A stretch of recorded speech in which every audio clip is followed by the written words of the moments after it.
सीधे आपको ले चलते हैं। मल्लिकार्जुन खड़गे कांग्रेस अध्यक्ष प्रेस कॉन्फ्रेंस कर रहे हैं।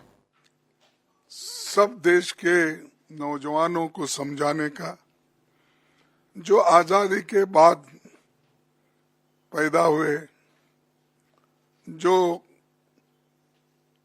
हमारे यंग जनरेशन बाबा साहब के बारे में, नेहरू जी के बारे में, गांधी जी के बारे में, वल्लभ भाई पटेल के बारे में, अब्दुल कलाम आजाद के बारे में जो नहीं जानते थे, और उस वक्त कॉन्स्टिट्यूंट असेंबली में क्या घटनाएं घटी और कैसे सभी मेंबर्स ने अपनी सलाह उसमें रखी, इसका एक चिंतन और मंथन हो जाए और सारे देश के जनता को, युवाओं को ये मालूम करने के लिए सब लोग बढ़ चढ़ के हिस्सा लिया। लेकिन कल हमारे अमित शाह जी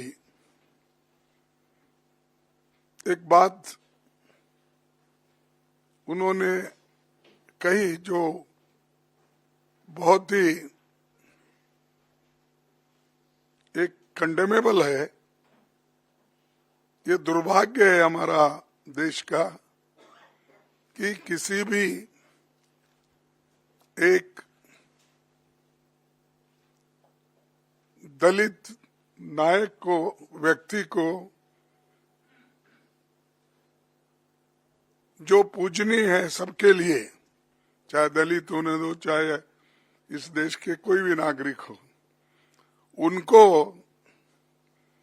इंसल्ट करने की, उनको उनके बारे में टॉन्ट मारने की और अपोजिशन पार्टी के तरफ देखकर वो कहने का कि रोज उठ के आप क्या लगाए हो, डॉक्टर अंबेडकर अंबेडकर अंबेडकर अंबेडकर अंबेडकर।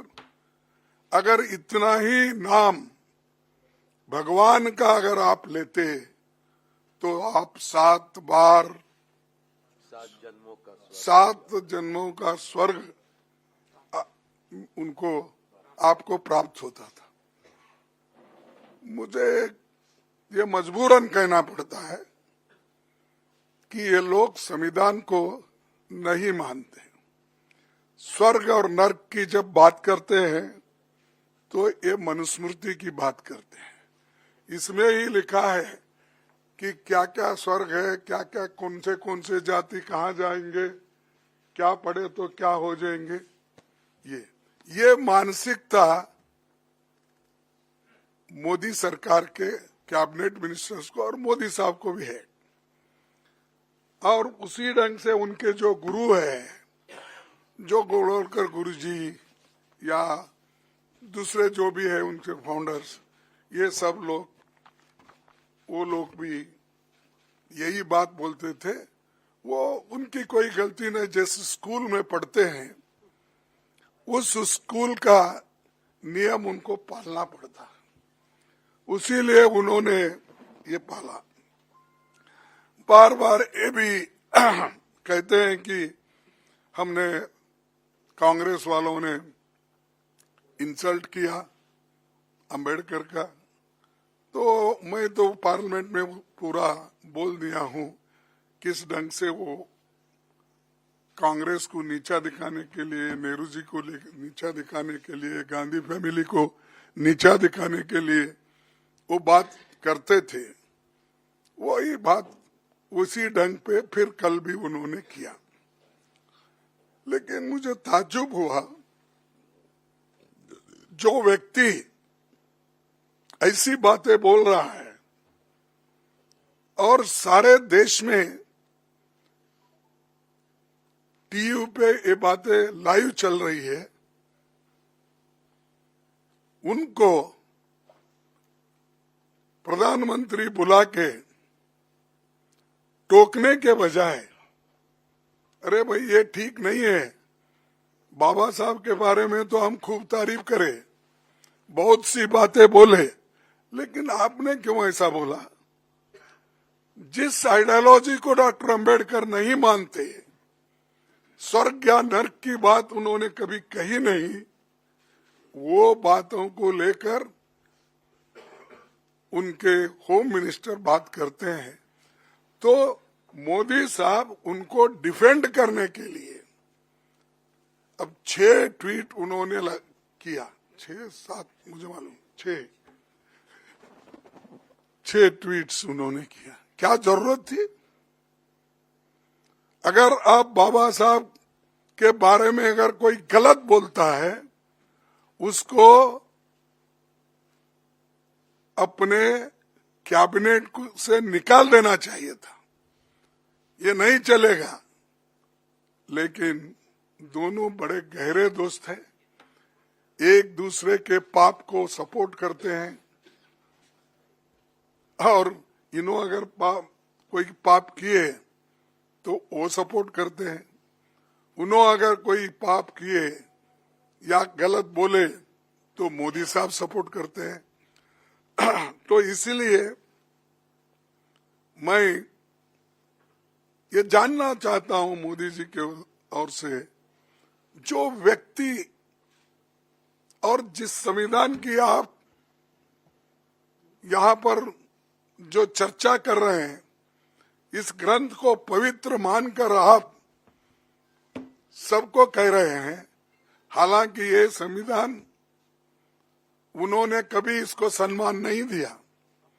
इसका तो बीच में मत बोलो, इसमें तो उन्होंने तैयार होते ही रामलीला मैदान में जलाया, और उसका हम जो देश के लिए झंडा बनाए थे, तिरंगा झंडा, उसको भी उन्होंने नकारा।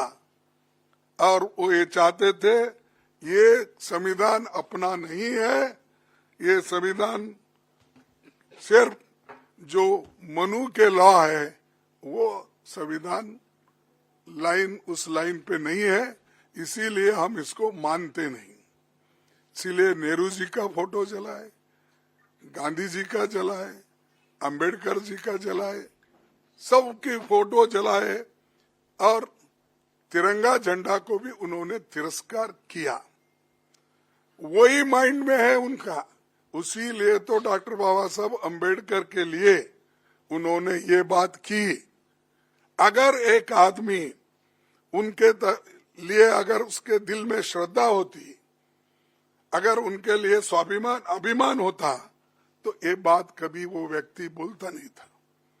तो इसीलिए हम चाहते हैं कि हमारे अमित शाह राजीनामा देना चाहिए, और मोदी जी को अगर थोड़ा सा भी